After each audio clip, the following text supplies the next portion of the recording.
Hey everyone, I want to go ahead quickly through these chapters. I'm not going to just sit and read these chapters to you, these slides to you, because you can certainly do that on your own. But I do want to just go through and make sure that everything's clear. I know that sometimes can be a little, uh, these slides can be a little confusing. So I just want to say a few words about each one. The reason to know embryology is so that we can understand how many of these neural axis or central nervous system malformations, congenital malformations happen. And it happens because of an incomplete closure of um, the superior part of the neural tube. So, depending on how it doesn't close, because there are actually cephalic neural plate development, it closes and then develops into three separate portions of the brain that that will say a lot about how the what the congenital malformation is going to look like. So the forebrain develops into the prosencephaly, the midbrain develops into the mesencephaly, hindbrain develops into the rhomencephalon. You can see this, if you remember this word, you can see this in an 8-week embryo on ultrasound. It looks like a cystic structure in the back of the head, posterior portion of the head. Neural function begins at 6 weeks. And as we said, many of these congenital malformations of the central nervous system result from incomplete closure of the neural tube. First one that we will briefly go over is anencephaly. That is um, that's when the baby develops without a brain. Most common neural defect in the US, it happens 1 in every 1,000 pregnancies, higher incidence in the UK, higher incidence in female embryos, in fact, 4/1 to male, higher incidence in white embryos, 6/1 to black, and 2 to 3% recurrent chance of having another baby with an open neural tube defect. So the failure of the neural tube to close at the cranial end will result in an absence of the cranial vault, a complete or partial absence of forebrain. You may see a remnant brain covered by a thick membrane called the cerebrovasculosa, or it could also be called the um, angio angiomatous angiomatous stroma. Sorry, I'm not pronouncing that correctly. Anyway, patient will have an extremely high alpha fetal protein. Sorry, uh, increased alpha fetal protein level in the mother's blood. All right, so anencephaly causes Meckel-Gruber, all these other things, trisomy 13. Remember, that's synonymous with holoprosencephaly, which is a lack of brain development, increased risk with diabetic patients, hyperthermia. So they're telling pregnant women not to take hot baths, folate and vitamin deficiencies. So folate, they've always said, very important. Take your prenatals, and toxic levels of zinc and these other medications. Methotrexate, I do know, is one that they give women who've had spontaneous abortions. Also can happen with amniotic band syndrome, which is more of a mechanical process. So sonographic findings can be picked up in the first trimester, 10 to 14 weeks. It will look like acrania, which in contrast to anencephaly is a lack of cranial bones. Crown rump length may be normal, but degeneration of the fetal tissue is progressive. The second, third trimester, it will be more obvious to ID. You will have an absence of brain and cranial vault, rudimentary base tissue, that cerebrovasculosa, and you may see bulging fetal orbits, the face will take on a frog-like appearance. This is a lethal anomaly. And some of those images are in your textbook here. Frog-like appearance. This is the cerebrovasculosa, which is this looks like cerebellum. Actually, it looks like the rudimentary portions of the brain. Okay. So, and again, here's that same image, 15-weeker, frog-like face. So acrania is known as exencephaly. It is the absence of the cranial bones. You could potentially see brain tissue, but will not be enclosed. It just looks like free-floating brain. This is as the baby gets bigger and the fetus grows. See here? And this is much more dramatic. Ventricle, all of these structures that we usually see but are enclosed by skull.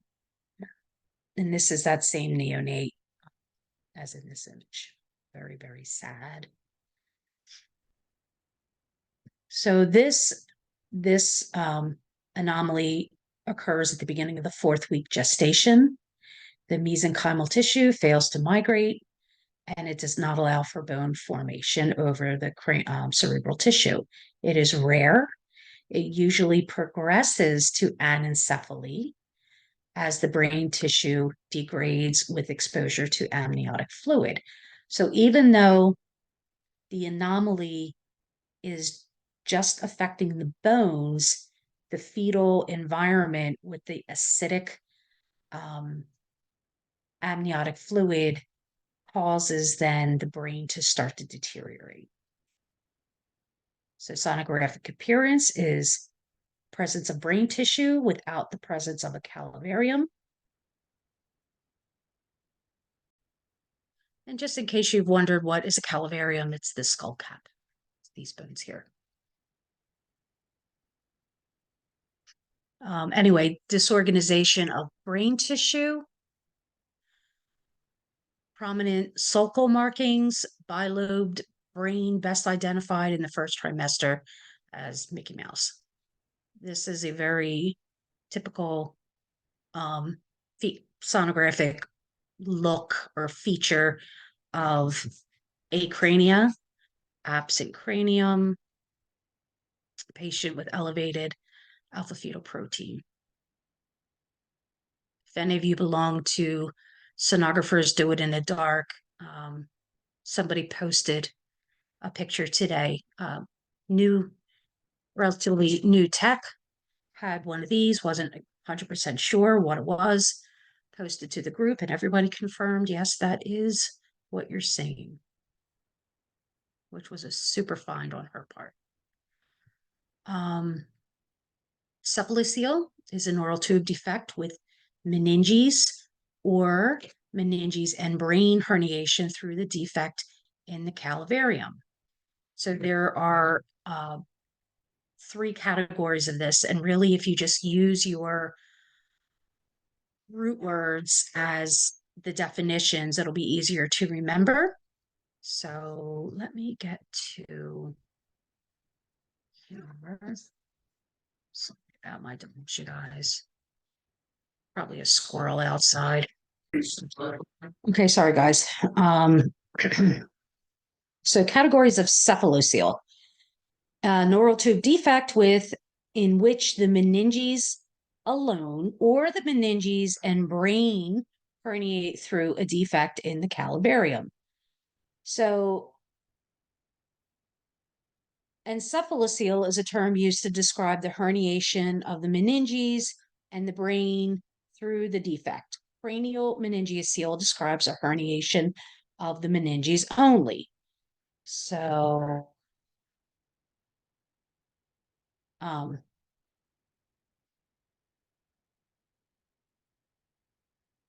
this here tells us right here, newborn head with a large protrusion from the occipital region of the skull, Upper circle indicates a cranial defect at the posterior fontanel, and the lower circle indicates a cranial defect near the foramen magnum. So since this is just meninges, this is a meningocele. Then over here in C, meningocele, well, I'm sorry, B, back to B, meningocele consisting of the protrusion of the cranial meninges, which is the meninges covering of the brain that is filled with cerebrospinal fluid. So when you're seeing these cephaloceles on ultrasound and they're cystic, that's a good indication. If it is cystic, that is a meningocele because it's full of fluid. If the brain is herniating through the defect in the bone, then that is called a meningocephalocele, a meningoencephalocele. So meninges and brain, meningiocephalocele, consisting of a protrusion in the back of the cerebellum that is covered by the meninges and skin. D in this image has meninges, it has brain, and it has ventricle. That is called a meningiohydroencephalocele. And it consists of the protrusion of the part of the occipital lobe that contains a part of the posterior horn of the lateral ventricle.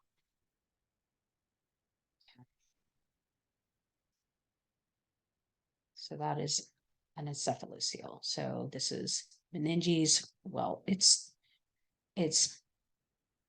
skin with brain. There is another name that I want to make sure you're aware of. If you look at it under sonographic findings, it says the sonographic appearance of cephalocele largely depends on the location, size, involvement of the brain structures. Cephaloceles containing meninges only are meningocele. Brain tissue only, encephalocele. Meninges and brain tissue, meningocele. And if it has all three, the meninges, the brain, and the lateral ventricle, then that's encephalomενingocystocele, which up here they called it meningohydroencephalocele. So two names for the same thing. Okay.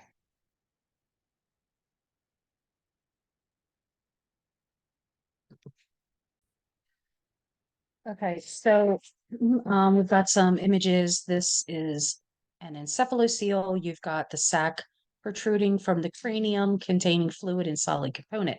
So the interesting thing about an encephalocele and not a meningoencephalocele is that there's no covering of the brain. So I believe it's just skin.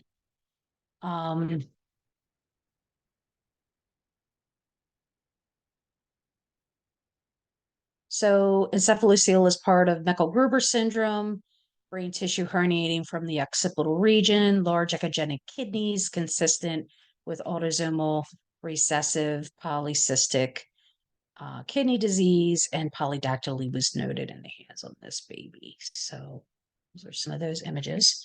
At any rate, this here goes over that, and this is a little bit less common, happens 1 in 2,000 live births, involves the occipital bone midline 75% of the time.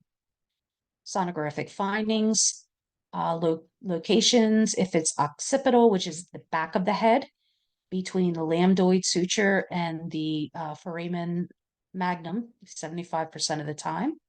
Parietal, which is on the side of the head, between the bregma and lambda bones, and anterior, between the anterior aspect of the ethmoid bone, frontal external lesions near the root of the nose. Basal, internal, within the nose pharynx or orbit. Extracranial mass, fluid or soft filled, and if it is fluid filled, obviously that's going to be anechoic. There will be portions that are anechoic. If, or you could tell if it's solid that it would have brain matter. Bony defect in the skull, cephalocele often causes impaired cerebrospinal fluid circulation and hydrocephaly. Ventriculomegaly, and these could be associated with microcephaly and other anomalies or part of a syndrome. Surprised it has not mentioned um, some of the other syndromes that we will be learning about, such as uh, some of the syndromes that can cause these abnormalities are not only Meckel-Gruber that the slides mentioned, but also Chiari-2 malformations and Dandy-Walker malformations. Right.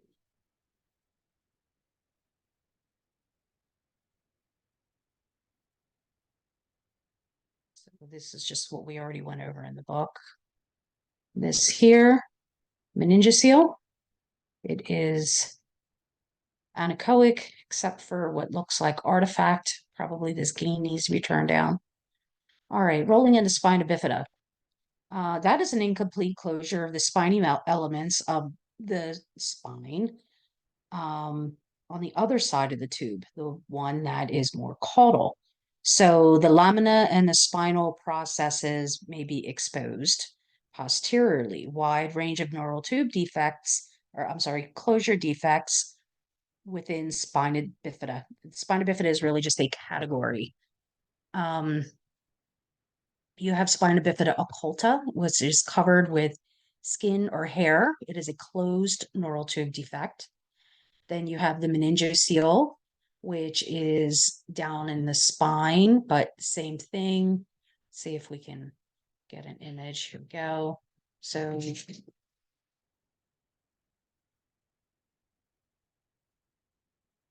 occulta, which is a closed spinal defect with a tuft of hair.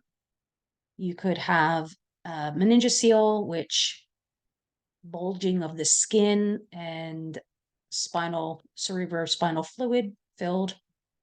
You could have a meningomyelocele, which is shown here in C, which is meninges and neural elements. So we've got displaced spinal cord, and you've got all of this subarachnoid space. And then this one, what is this? This rascesis is a large defect in severe. Not sure what this is, but you can look it up if you're, this is not going to be on the test. Lumbar and sacral region, most common. So in lumbar spine, this is why we have to get those skin lines behind the spine when we do ultrasound to make sure that there's no meninges, there's nothing, no bubbling in the skin line there. And we want to see that normally shaped spine, bony processes of the spine. But the posterior element of the spine are splayed outward. So let's see if we can get a better image of that.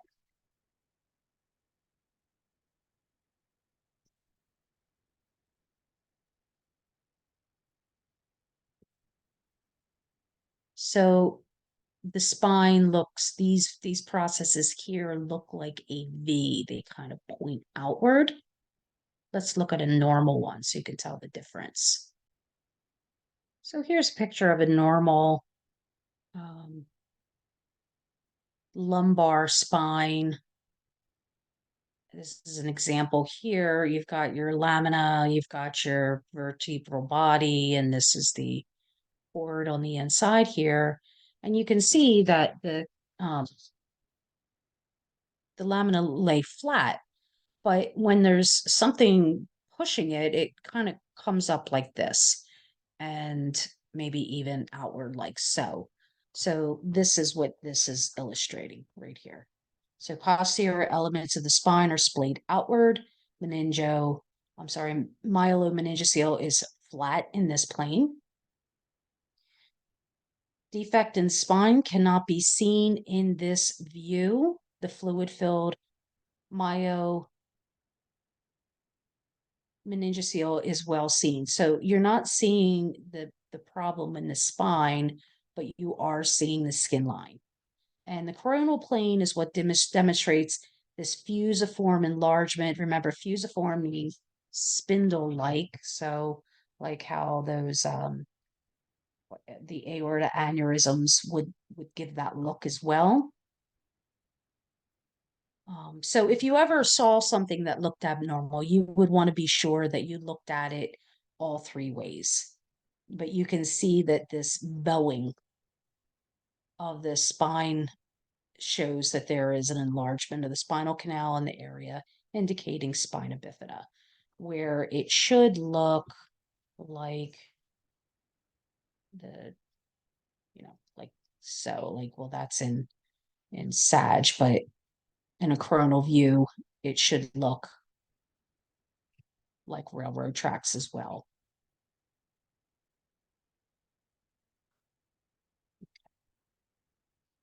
Arnold-Chiari syndrome 2. Myo, Myelomeningocele are often present with Arnold-Chiari malformation in 90% of the time. Cerebra vermis becomes displaced into the cervical canal, giving a banana sign look. So let's see what that looks like. Okay, I have to back up for a second here because I'm reading this slide going, wait, what? It says the cerebellar vermis becomes displaced into the cervical canal. And then I looked in the book and it says the same thing. That is a mistake. It should say spinal canal, not cervical canal. So I want to show you a quick little 4-minute video on this Chiari malformation. Thinking about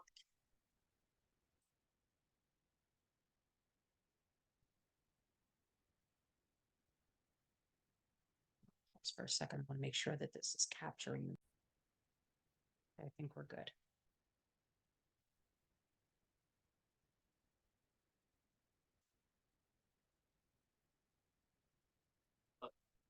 Cerebellum gets displaced down.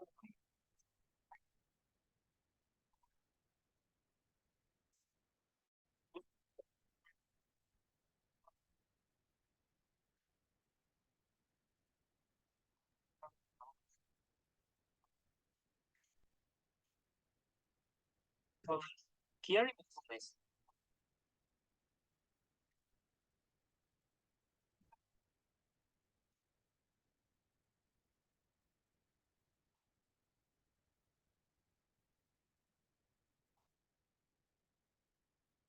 Well as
Okay, I hope that gives you a little bit better understanding of Arnold Chiari too.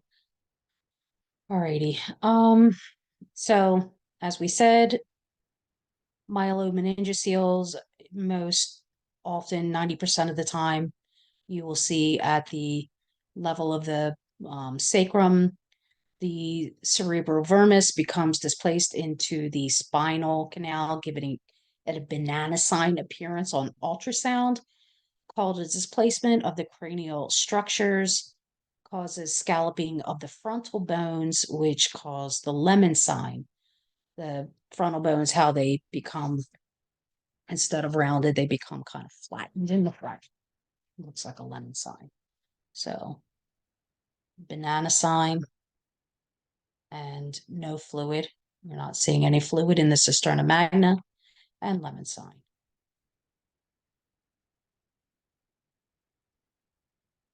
So, fetal management is monitoring progression of ventriculomegaly, because remember they said in the carry 2 type, the babies can get hydrocephalus. So that's because that cerebrospinal fluid is blocked.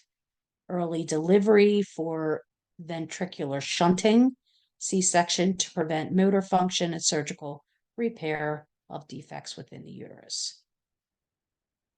Okay. Spine sonographic findings, normal posterior ossification centers form complete spinal circle. Survey impeded by if the baby is spine down. Now listen, if the baby is laying on its side and facing mom's left or right, that's not that big of a problem. You just go to the opposite side of wherever the profile is. If you think about the baby laying, in a circular kind of semicircular environment, whichever way they're facing, the opposite side of that is going to be where their spine is. If they're face down, great, their spine will be up.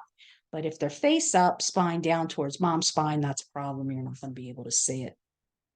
Breech fetal presentation may be a little harder to see the sacral portion because the butt could be down in mom's, uh, really sitting low and hard to get like down low, like the hips are in the way.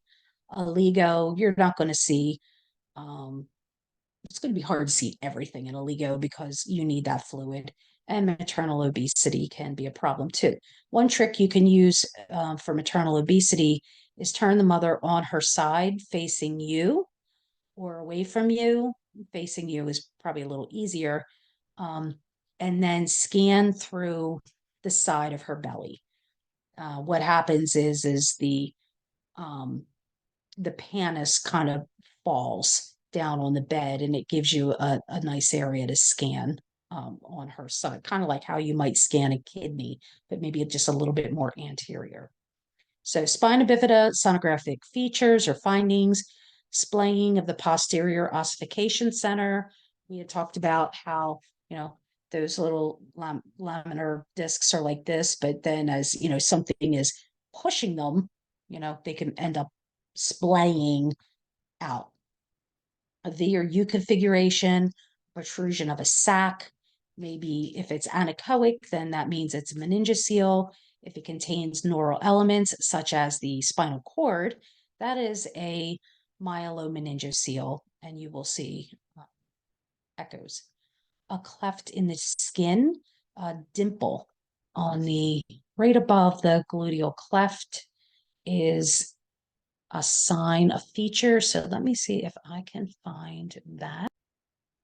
Okay, so here is an image of an infant with this little dimple right at the top of their behind here, greater than 5 millimeters in diameter is your risk factor, located above the gluteal crease, which is their butt crack. Cutaneous abnormalities, draining cerebrospinal fluid, or the bottom, the dimple cannot be seen. Those are all signs or symptoms of spina bifida. And then also if there is a tuft of hair. This. Okay. Obviously, your goal is to determine the level and extent of the defect, the presence or absence of neural elements in the protruding sac, and the associated intracranial findings. And you would document all of that. So splaying posterior elements, this one here, if you can see correctly, kind of looks like a V. This is a meningomyelocele with a V-shaped spinal splaying. And you may hear this as meningomyelocele or the other way around, myelomeningocele, which I think was referred to in one of these slides earlier. Yeah, myelomeningoceles. So they can be pronounced either way, or a U-shaped, looks like double horns, U-shaped spina bifida with an open cleft in the skin. So there's that. Another meningomyelocele. Note the neural elements protruding into the sac here. This is spinal cord. Associated intracranial findings of spina bifida, the lemon sign, obliterated cisterna magna, so no fluid in that cisterna magna, the banana sign, which is made from the compressed cerebellum, that's sitting down in the spinal column, ventriculomegaly, also known as hydroencephaly, and other associated findings, clubfoot, cephaloceles, cleft lip and palate, hypotelorism, heart defects, genitourinary anomalies. Causes: the fetal was exposed to teratogens, maternal diabetes, hyperthermia, folic acid deficiencies, or syndromes. Intracranial findings. Again, we've got the lemon sign with the frontal bossing. Frontal bossing is the way that that's described. Okay, on to Dandy Walker malformation. This is agenesis or hypoplasia of the cerebral vermis with resulting dilatation of the fourth ventricle. It occurs between the 6th and 7th week gestation, results in abnormal embryogenesis of the roof of the fourth ventricle. 4% of cases have hydrocephalus. Prognosis depends on the associated anomalies, sonographic findings, posterior fossa cyst, splaying of cerebral hemisphere, which confirms Dandy Walker, enlarged cisterna magna, ventriculomegaly, small or missing cerebellum. So here you go. It's kind of almost like the opposite of Arnold Chiari instead of having no spinal fluid here, creating that banana appearance, you've got too much here. Okay. Holoprosencephaly, abnormal cleavage of the prosencephalon, the forebrain, three forms, and the identity depends on the degree of failed hemispheric division. Alobar is singular monoventricle brain tissue. Small, may have a cup, ball, or pancake configuration, fusion of the thalamus, absence of the intrahemispheric fissure, cavum septum pellucidum, corpus callosum, optic tracts, and olfactory bulb are all missing. This is the most severe form. Okay, so getting back to the pancake cup or ball configuration, this is the little bit of brain tissue. Diagram of three morphologic types of alobar holoprosencephaly and semilobar holoprosencephaly. I'm sorry, holoprosencephaly. In sagittal view, in the pancake type, the residual brain mantle is flattened at the base of the brain. The dorsal sac is correspondingly large. The cup type has more brain mantle present, but it does not cover the monoventricle. In the ball type, the brain mantle completely covers the monoventricle, and a dorsal sac may or may not be present. So, because it varies, frequently sporadic, but has been associated with chromosomal abnormalities. And can you guess which one? Yes, you probably guessed trisomy 13, and that would be correct. Remember, holy hell, that's how we used to remember that. So here you go. Oh, I'm sorry, let's go back for a second. So we covered alobar, which is the most severe form. Then you have semilobar, which is a singular ventricle cavity, partial formation of the occipital horns, partial or incomplete fusion thalamus, rudimentary falx, interhemispheric fissure, absent, cavum, septum pellucidum, corpus callosum, and olfactory bulbs. Then you have just plain lobar, which is almost complete division of the ventricles. This is the mildest form. Corpus callosum may be normal, hypoplastic, absent. The cavum may also be absent. So here is the normal brain. This is a lobar, a mild variant, middle variant, semi-lobar, and lobar. So you can see lobar and the normal brain we're missing this frontal division right here. That frontal division is missing in all of them, but that really, it doesn't look all that much different. Here would be your cavum, no cavum. So you've got these same ones we just looked at in the book.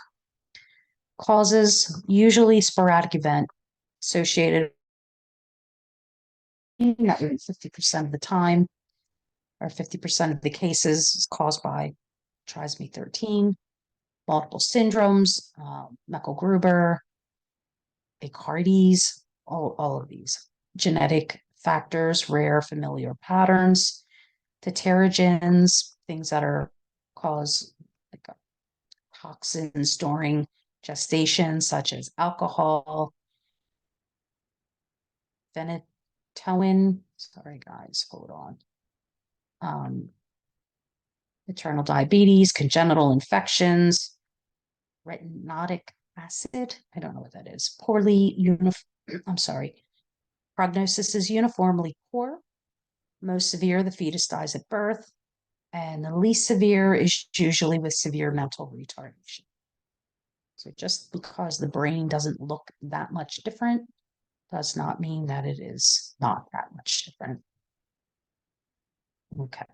So specific phonograph, sorry, holoprosencephaly sonographic findings, common C-shaped ventricle, horseshoe-shaped brain tissue, fusion of the thalamus and with absence of the third ventricle, absence of intrahemispheric fissure, dorsal sac with expansion of monoventricle posteriorly, absence of corpus callosum, absence of the cavum.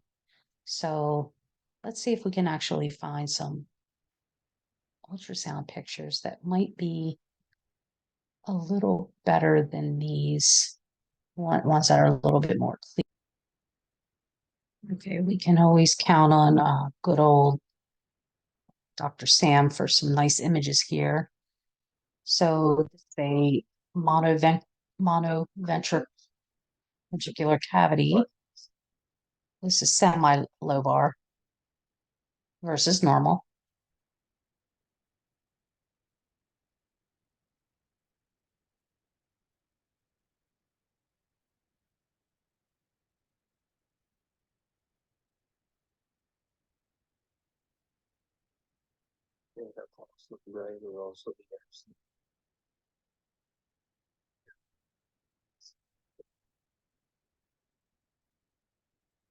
These laterally are normal.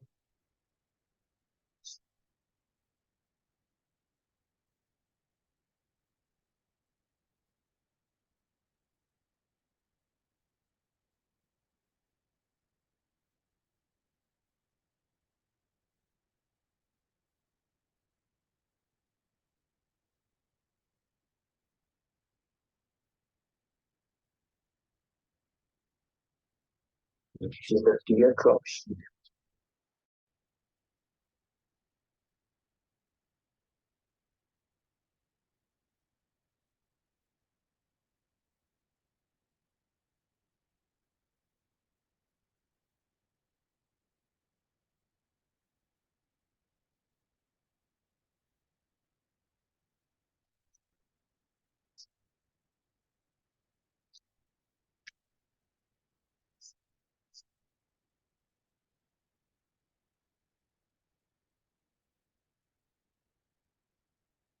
In which mode can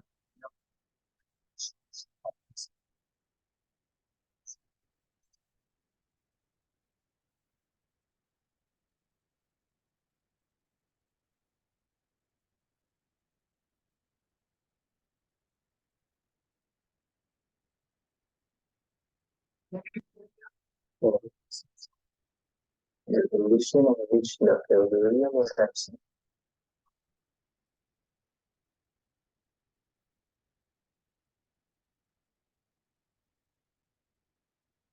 The process happened is a way.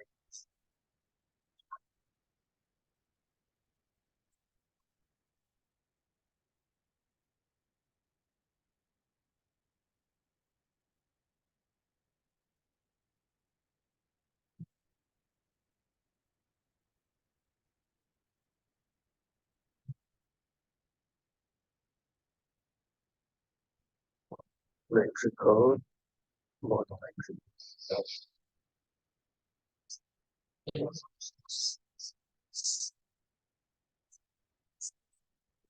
Which show normalities. One of them is the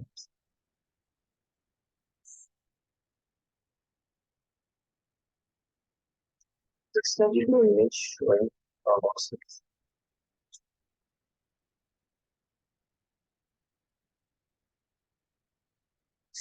Showing normality of the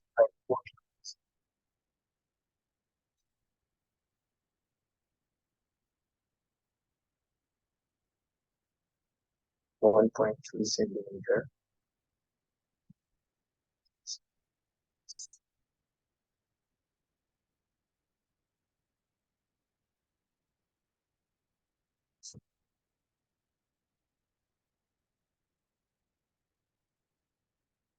Okay, that's where we started. Um, so yeah, I've never seen this in person, but you know what normal looks like. It's less important when you're working in the clinic to recognized not normal, then, to be able to diagnose what it is, that's going to be on the doctor anyway, as you all know. Okay. So we went through this facial abnormalities. Dr. Sam over here talked about this cyclopia, hypotelorism, which is the narrow set eyes, absent nose, flattened nose with single nostril proboscis, and all of these other things. Other findings: hydrocephaly, microcephaly, poly, IUGR, renal cyst, dysplasia, all these things. Heart, cardiac defects, spina bifida, GI abnormalities or anomalies, chromosomal anomaly, trisomy 13. So here you go. Here's some more pictures of that. Agenesis of the corpus callosum is when the fibrous tract that connects the two cerebral hemispheres does not form. So that is called the corpus callosum. It aids in learning and memory. Dysgenesis of the corpus callosum describes a range of complete to partial absence of the callosal fibrils that cross the midline, and it develops from weeks 12 to 20. So it is sporadic. It may be associated with other CNS malformations, maybe autosomal dominant, autosomal recessive, X-linked syndromes, chromosomal anomalies. You will see this possibly with trisomies 13 and 18. And the prognosis depends on high incidence of associated anomalies. So if it's the only anomaly, I suppose that would be the least severe form, and it may be asymptomatic or associated with mental retardation and or seizures. Sonographic findings. Let's go over here to Dr. Sam's images because they are really, really good images. Okay. So you can see that this swoosh shaped anechoic area here is the corpus. Well, this is the cavum. Sorry. Corpus callosum. Hold on one moment, please. So I just wanted to look up and see what is the difference in the anatomy between the corpus callosum and the cavum septum pellucidum. So as you can see over here,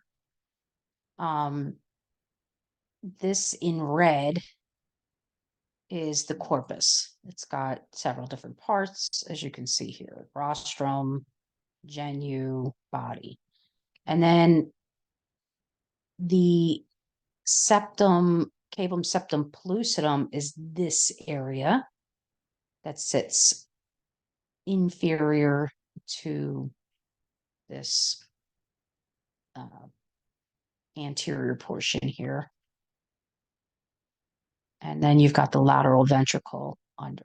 This is a good example too to show the difference in the levels of the head when we're doing the ultrasound. So remember, I always say, you're up too far, you're down too far, or whatever. You can see here, this is the level of the lateral ventricle. Oh, I'm sorry, guys. This is the level of the lateral ventricle, but that's not what I wanted to show you. I wanted to show you the level of the thalamus. This is this. And if you were to go up, you would see the levels of the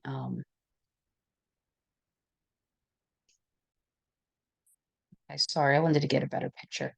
The choroid plexus is what I was trying to say. So I like this picture because it's got all of these different structures that you can see in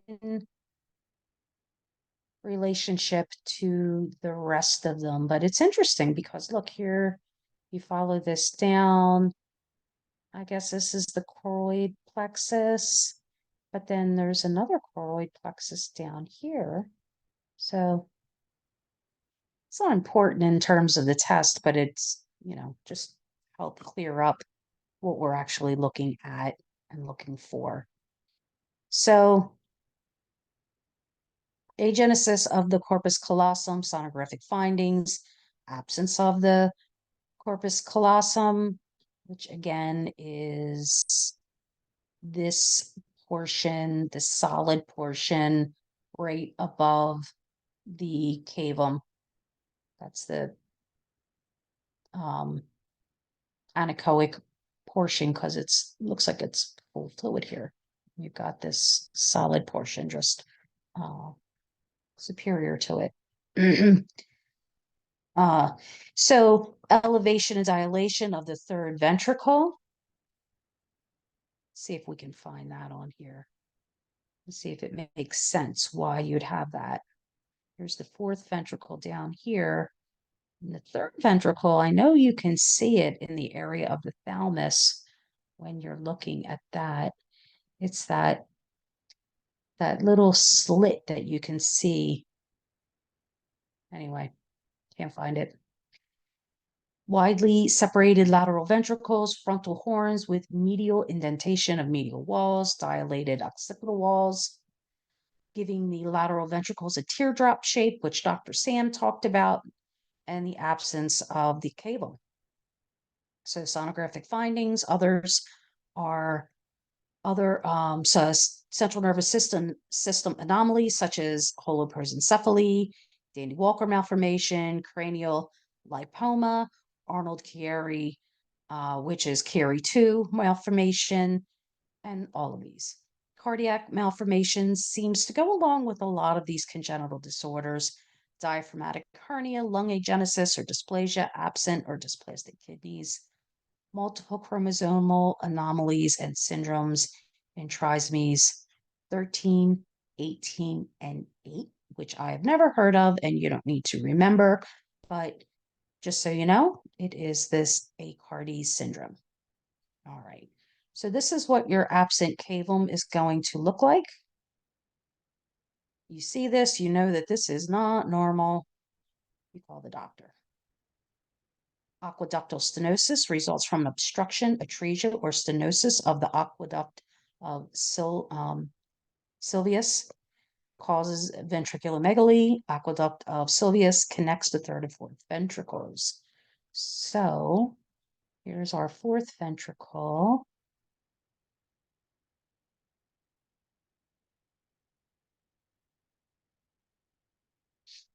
So it's going to be in here somewhere. I wonder if there's one that I don't want to get too hung up on the anatomy, but I find it interesting. Anyway, sporadic, it's this aqueductal stenosis is a sporadic anomaly, may also result from intrauterine infection, cytomegalovirus, rubella, toxoplasmosis, and cranial masses and ventricular hemorrhage, contributing factors to acquired obstruction or prognosis. Varies with associated anomalies. 90% of the survivors have a very low IQ, less than 70, and infants with X-linked aqueductal stenosis profoundly mentally retarded. I think we may be getting a visit here. Hold on just 1 second. Okay, so Charlie decided that she is going to teach the rest of this lecture. She said that I'm not doing a very good job, but she will take over from here. She thinks she's allowed. All joking aside. So I'm going to let you go ahead and read through these other things. These as these slides go on, these different pathologies, I think, become a little bit more and more vague. Not vague, but maybe a little less common. This vein of Gallen aneurysm, rare, AV malformation, sporadic, male predominance. You can looks like so, very vascular. choroid plexus cysts, as we have already talked about, a single choroid plexus cyst, I don't think they even do anything with. They don't even follow it. If it is bilateral, then that is different. The seen between 16 and 21 weeks usually resolves at 23 weeks, not seen after 25 to 26 weeks. Detailed fetal survey needed with attention to hands, feet, and heart to make sure it is not part of another syndrome. When isolated anomaly, invasive testing is not needed. When other anomalies seen, there is an association with trisomy 18. I am going to just let you guys read through the rest of this because I don't really have anything to add. So I'll let you read through those. Let's see, hydranencephaly, I'm sorry, destruction of the cerebral hemispheres by occlusion of the internal carotid arteries. Brain parenchyma is destroyed and replaced by cerebrospinal fluid. Posterior communicating arteries are preserved. I was kind of hoping, oh, here we go. So I think that this hydranencephaly looks very much like holoprosencephaly. However, as Dr. Sam pointed out, you may see some cortical tissue here. That's the differentiation. All right.